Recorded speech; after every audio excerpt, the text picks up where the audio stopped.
साथियों नमस्कार। आप सभी का बहुत बहुत स्वागत है आपके अपने इस YouTube चैनल विधिटेरिया में।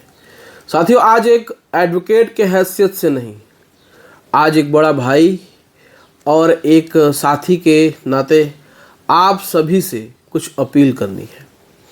आज हम DRT के बारे में आप सभी को ऐसी 5 बातें बताएंगे जिससे कि आप DRT में केस करने से पहले 100 मर्तबा सोचेंगे।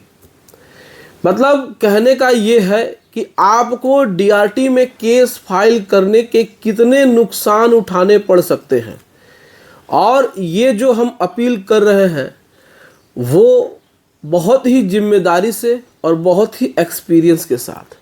जिन्होंने भी DRT में केस फाइल किया होगा, जो भी लड़ रहे हैं, वो भी इस बात से खुद को रिलेट करके देखेंगे। वो भी समझ रहे होंगे कि उनके साथ ये 5 चीज़ें हो रही होंगी। आज की इस वीडियो में DRT के बारे में हम आपको इसलिए बताना चाहते हैं कि आपको DRT के बारे में सच्चाई नहीं पता होती है और आप किसी के कहने पे या कुछ सुन लेने के पश्चात आप DRT में ऐसे फाइल कर देते हैं। DRT में वही लोग जाते हैं जो कि सिक्योर्ड लोन लिए होते हैं, यानी कि डेब्ट रिकवरी ट्रिब्यूनल।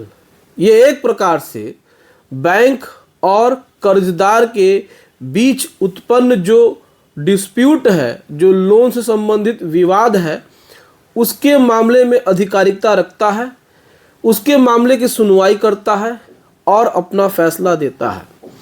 DRT के जो जज होते हैं वो हाई कोर्ट के जज के बराबर होते हैं, यानी कि उनका औहदा, उनके पावर हाई कोर्ट के जज के बराबर होता है।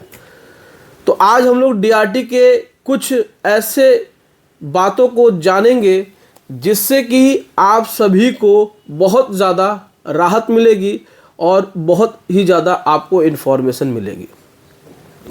तो सबसे पहला बात यह है, पॉइंट नंबर 1। अगर आप लोग नोट करना चाहें तो इसको नोट कर लीजिए। थोड़ी सी वीडियो हम लंबी बनाएंगे क्योंकि इन्फॉर्मेशन आपको सही और सटीक देना है।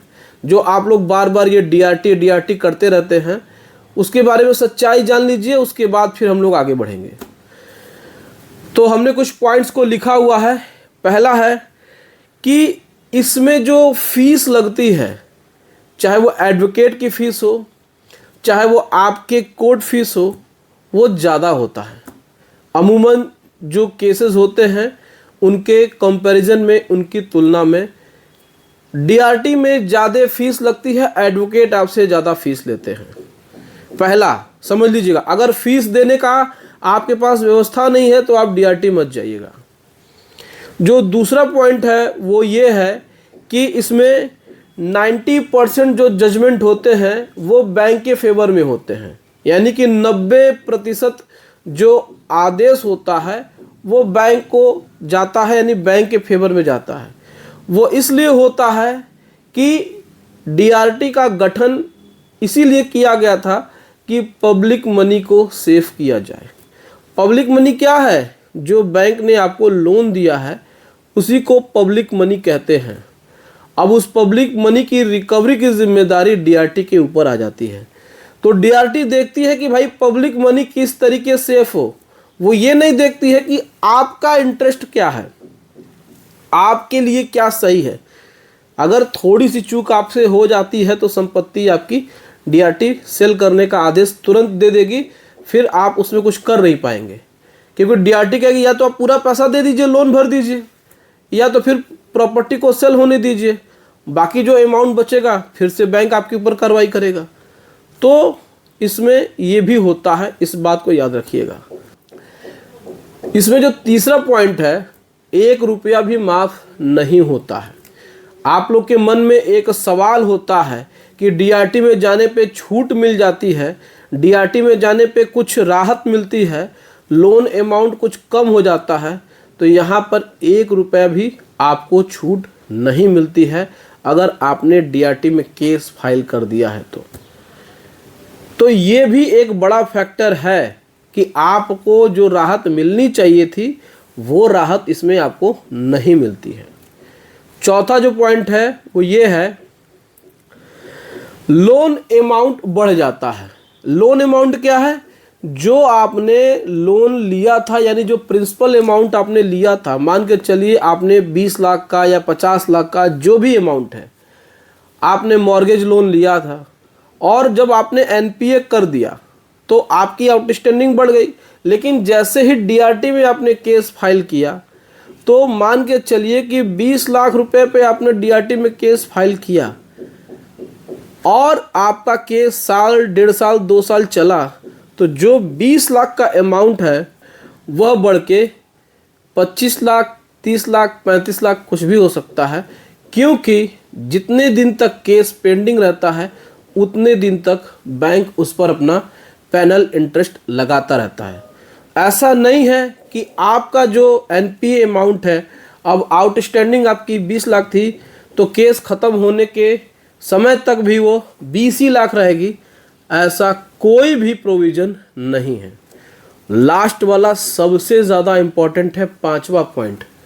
और 5वां पॉइंट है, सेटलमेंट नहीं होता है। डीआरटी में किसी प्रकार से सेटलमेंट नहीं होता है, कभी नहीं होता है। आप लोग सोचते हैं कि डीआरटी में जा कर के हम सेटलमेंट करा लेंगे, तो ये आपका भ्रम है। सेटलमेंट नहीं होता है। तो इसीलिए जब भी आप डीआरटी में कोई केस करें या केस करने वाले हैं या जो भी केस जिनके चल रहे हैं, वो खुद को इस वीडियो से रिलेट कर लिए होंगे और उनके साथ ये समस्याएं जा रही हैं। तो अगर आप भी डीआरटी में केस करने के लिए सोच रहे हैं या करने वाले हैं, तो इन बातों को एक बार फिर से आप समझ लीजिएगा, सोच लीजिएगा, उसके बाद ही आप डीआरटी में केस फाइल करिएगा।